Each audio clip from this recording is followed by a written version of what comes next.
પ્રાયોજક છે cancer healer centre, a new beginning.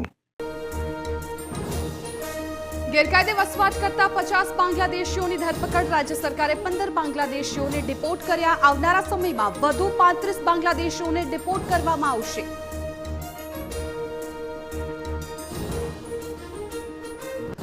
Staff nurse પરીક્ષાને લઈને વધુ એક વિવાદ. જે પેપર કાઢ્યું હતું તે જ આવ્યું તેવો મેસેજ ફરતો થતા વિવાદ. ખોટી રીતે બદનામ કરવાનો પ્રયાસ કર્યો હોવાનું સંચાલકની સ્પષ્ટતા.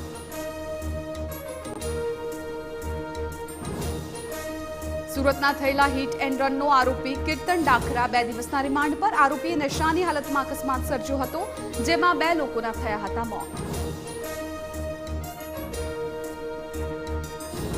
ખેડામાં સોડા પીવાથી 3 લોકોના મોતમાં ત્રણેયના હૃદય અને ફેફસા એક સાથે બંધ થવાથી મોત થયું હોવાનો ખુલાસો. એફએસએલના રિપોર્ટ પછી સાચું કારણ સામે આવશે.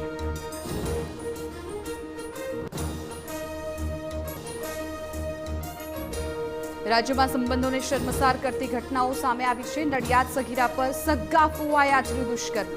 જસદણમાં કૌટુંબિક આચાર્યનો આક્ષેપ.